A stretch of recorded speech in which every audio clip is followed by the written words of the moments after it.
Hello दोस्तों। आज जो हमारा जो टॉपिक है आज का, तो वो है हमारा टॉपिक आज का पूर्व मध्यकाल, यानी कि तुर्कों का आक्रमण। पूर्व मध्यकाल में जब तुर्कों का आक्रमण एक तरीके से होना शुरू हुए थे 1001 ईस्वी से लेके 1205 ईस्वी तक, एक तरीके से ये जो आक्रमण का दौर चला, तो उस आक्रमण के दौर को हम देख रहे हैं। तो उसमें हम सबसे पहले देखते हैं हमारा जो ये टॉपिक है पूर्व मध्यकाल तुर्कों का आक्रमण। तो ये इसका टाइम पीरियड क्या था? तो इसका टाइम पीरियड था 1001 ईस्वी से लेकर 1205 ईस्वी तक तकरीबन। ऐसा हम मान सकते हैं कि एक तरीके से ये जो भी काल था वो एक तरीके से तुर्कों के आक्रमण का काल था। और जैसे ही 1205 में एक तरीके से कुतुबुद्दीन ऐबक के द्वारा दिल्ली एक तरीके से दिल्ली में सल्तनत की स्थापना की जाती है। तो वहाँ से ऐसा माना जाता है कि वहाँ से एक तरीके से उन दिल्ली पे एक तरीके से उन्होंने अपनी सत्ता को एक तरीके से स्थापित कर दिया था। तो उस वजह से ये जो 1000 ईस्वी से लेके 1205 ईस्वी तक का जो टाइम पीरियड है, तो इसको एक तरीके से तुर्कों के आक्रमण का काल कहा जाता है। और 1205 ईस्वी से जो टाइम पीरियड शुरू होता है, तो उसको एक तरीके से दिल्ली सल्तनत का काल कहा जाता है। ओके, तो फिर अभी हम सबसे पहले इसमें हम जो देखेंगे, तो वो देखेंगे हम एक तरीके से भूमिका देखेंगे। तो भूमिका में हम क्या देखेंगे कि एक तरीके से भारत पर तुर्कों के आक्रमण की घटना एकांककारी विलक्षण है, जिसने कालांतर में भारतीय सभ्यता और संस्कृति को न केवल गहराई से प्रभावित किया, बल्कि मानव जीवन की विभिन्न पहलुओं के सकारात्मक निर्माण में महत्वपूर्ण भूमिका निभाई। यानी कि भारत पर जब तुर्कों का आक्रमण की जो घटना हुई, तो वो जो घटना थी वो एक तरीके से एकांकी विलक्षण थी। मतलब एक तरीके से विलक्षण घटना थी, जिसने कालांतर में भारतीय सभ्यता को एक तरीके से एक अलग संस्कृति, एक अलग सभ्यता से इंट्रोड्यूस करवाया। एक अलग तरीके से, मतलब एक तरीके से जो तुर्कों के आक्रमण होने के बाद में जब तुर्क एक तरीके से पूरी दुनिया में वो जब निकले थे, तो वो एक धार्मिक उत्साह से भरपूर थे। धार्मिक उत्साह से भरपूर होने का मतलब, जब उन्होंने इस्लाम को कबूल किया, यानी कि जब उन्होंने इस्लाम धर्म को अपना लिया, तो उन्होंने मतलब इस एजेंडे पे काम किया कि हम पूरी दुनिया में, मतलब एक तरीके से हम पूरी दुनिया में इस्लाम का प्रचार करेंगे। तो जब वो उसी दौरान वो जब भारत पर आते हैं, तो जिससे मतलब एक तरीके से क्या होता है कि अब तक के जैसा हमारा जो भारत था, तो एक तरीके से वो ये जो दूसरी सभ्यता और संस्कृति से, मतलब एक तरीके से दूसरी सभ्यता और संस्कृति के बारे में हमें कोई नॉलेज नहीं था। लेकिन उनके आक्रमण होने के बाद में हमें एक तरीके से नई सभ्यता देखने को मिली, नई संस्कृति को हमें सीखने को मिला, बल्कि मानव जीवन के विभिन्न पहलुओं को सकारात्मक निर्माण में भूमिका निभाई। यानी कि तुर्कों के आक्रमण जो हुए, तो उसके बाद में जो भी हमारे भारत में जो भी शासक वर्ग शासन कर रहा था, तो उन्होंने एक तरीके से उन उन उनके मतलब कि उनके नैतिकता में कमी आ गई थी। उनके नैतिकता में किस तरीके से कमी आ गई थी कि जो सामंत वर्ग जो थे, तो एक तरीके से वो जो भूदास होते थे, जो उनके ज़मीन में एक तरीके से काम करने वाले मज़दूर होते थे, तो उनका बहुत बहुत शोषण करने लग गए थे। और जो महिला वर्ग में भी एक तरीके से देवदासी प्रथा को बहुत अधिक प्रोत्साहन दिया जाने लगा था। और बाल विवाह को भी एक तरीके से मतलब कि रक्त की शुद्धता के आधार पर भी बाल विवाह बहुत जल्द से जल्द शादियाँ कराई दी जाती थी। और जो सामंत वर्ग जो था, तो वो मतलब कि बहु विवाह करते थे। यानी कि जो जितना बड़ा सामंत होता था, वो उतनी शादियाँ करता था। एक तरीके से जिसके पास मतलब जितनी ज़्यादा ज़मीन होती थी, जो सामंत जितना बड़ा होता था, वो मतलब अपना रुतबा दिखाने की कोशिश करता था। तो यही जो बुराइयाँ थी, तो मतलब एक तरीके से ये बुराइयों को जब तुर्कों का आक्रमण जब हुआ, तो इन मतलब के भारत में एक तरीके से सामंतवादी विचारधारा आ गई थी। सामंतवादी विचारधारा आने के कारण ही जो केंद्रीय भारत की जो केंद्रीय सत्ता जो थी, तो वो एक तरीके से कमज़ोर हो गई। मतलब कि ऐसा मान लीजिए कि समझो एक तरीके से ये समझो ऐसा मान लीजिए कि एक तरीके से ये रहा समझो अपना, ये समझो ये रहा, मतलब ये उस टाइम का भारत देश अपना रहा।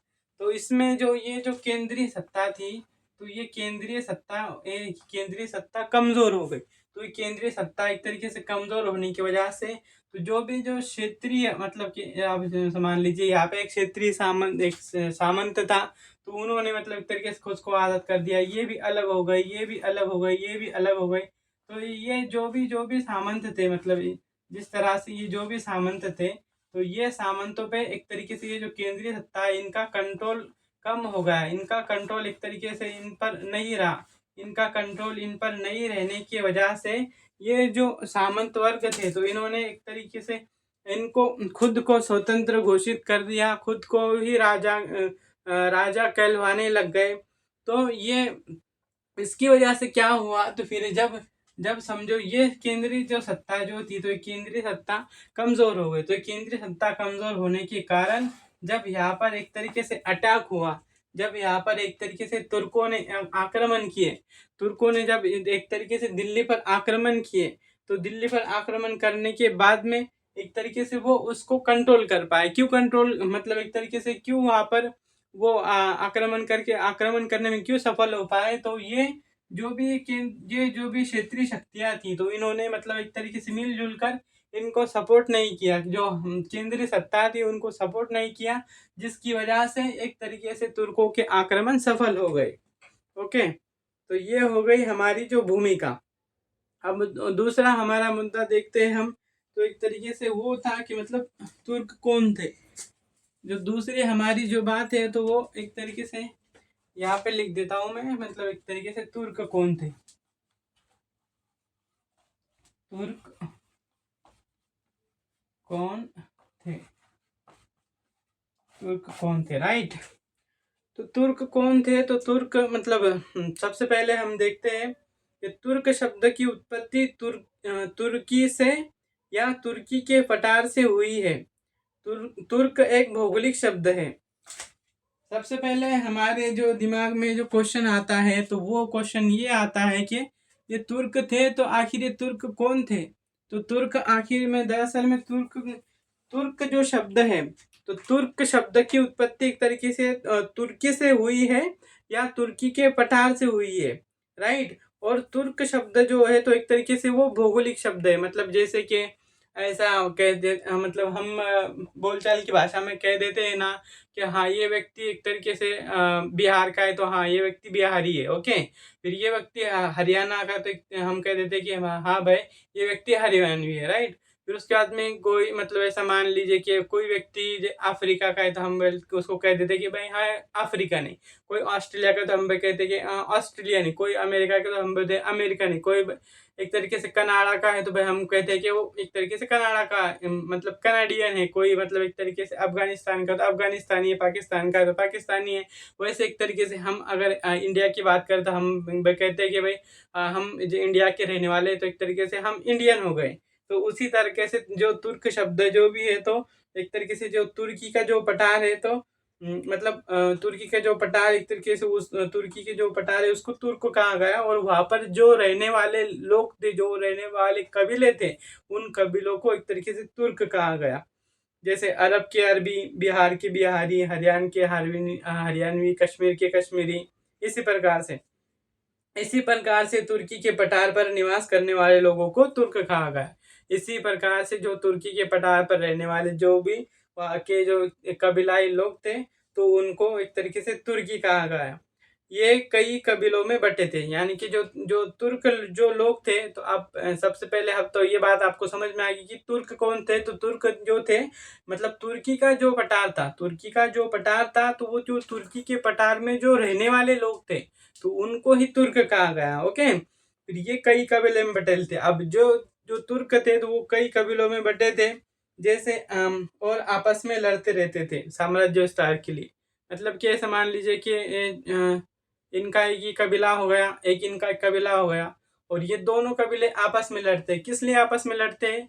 कि जो भौगोलिक जो मतलब एक वहाँ पर जो भी संसाधन है, मान लीजिए जंगल के लिए, लकड़ियों के लिए, पानी के लिए, भोजन के लिए, ज़मीन के लिए, तो ये मतलब एक तरीके से वो अपना साम्राज्य विस्तार करने के लिए आपस में लड़ते थे।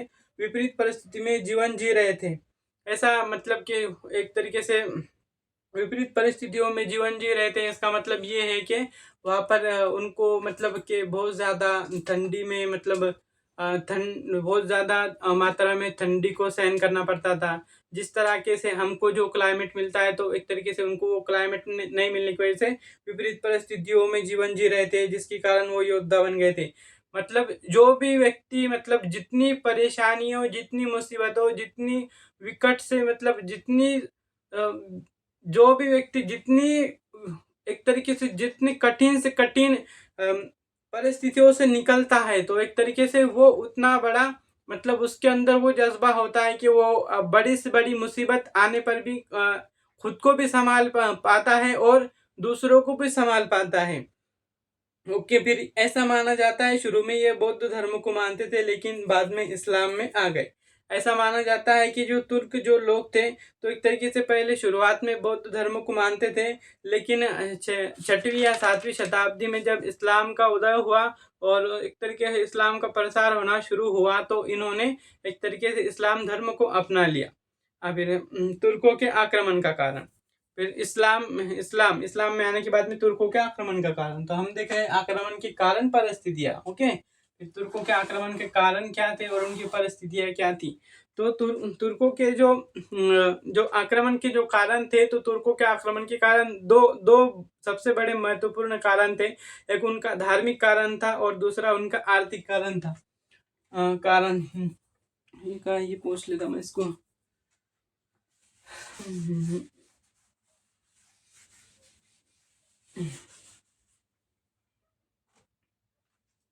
कारण है ना, तो सबसे पहला कारण है इनका धार्मिक कारण। धार्मिक कारण और दूसरा है आर्थिक कारण। आर्थिक कारण। तो तुर्कों के आक्रमण के जो कारण थे, तो उनके दो सबसे महत्वपूर्ण कारण थे। पहला कारण उनका ये था, धार्मिक कारण ये था, वो एक तरीके से धार्मिक साम्राज्यवाद को बढ़ाना चाहते थे। तुर्क लोग बहुत ही धार्मिक उत्साही थे, यानी कि तुर्क लोग जो थे वो बहुत ही धर्म से ओतप्रोत हो चुके थे, बहुत अधिक उत्साहित हो गए थे धर्म के प्रति। वो इस्लामिक विचारधारा के नए रहनुमा लीडर बने, जिन्होंने इस्लाम का प्रसार किया। यानी कि जो तुर्क लोग थे, तो उन्होंने मतलब इस्लाम की जो विचारधारा है, तो एक तरीके से इस्लाम की विचारधारा प्रसार करने के लीडर वही बन गए। उन्होंने पूरी की पूरी जिम्मेदारी मतलब एक तरीके इस्लाम के प्रसार करने की पूरी जिम्मेदारी उन्होंने ली है, जिन्होंने इस्लाम का प्रसार किया है, और उन्होंने एक तरीके से इस्लाम का प्रसार भी किया। केंद्रीय नेता खलीफा सबसे बड़े किंग होते थे, बड़े धर्मगुरु भी होते थे। इस्लाम का मतलब एक तरीके से कॉन्सेप्ट किस तरीके से चलता था, तो एक तरीके से इस तरीके से कॉन्सेप्ट चलता था। ये रही समझो अपनी इस्लामिक दुनिया, ये रही समझो अपनी इस्लामिक दुनिया, राइट। ये किसके संदर्भ में, तो ये इसके संदर्भ में। हाँ, इस्लामिक दुनिया में एक तरीके से ये रहता था खलीफा, और ये समझो ये है इस्लामिक दुनिया। तो अब यहाँ पर कोई भी एक व्यक्ति मतलब एक तरीके से इस खलीफा से अनुमति लेके एक तरीके से ये जो दूसरे जो क्षेत्र है ना, जो भी मतलब एक तरीके से इन पर यहाँ पर मतलब खलीफा से एक तरीके से अनुमति लेकर धर्म प्रचार करने के लिए निकल सकता था। विस्तार के बाद साम्राज्यों में बांटना पड़ा, यानी कि मतलब एक तरीके से जो इनका मतलब जो भी एक तरीके से विस्तार हो गया, इनके जो मतलब खलीफा के नेतृत्व, खलीफा के हाथ में मतलब बहुत सारी मतलब ऐसा मान लीजिए कि बहुत सारा क्षेत्र आ गया। तो फिर उसके बाद में क्या करना पड़ा कि भाई कोई भी जो जैसा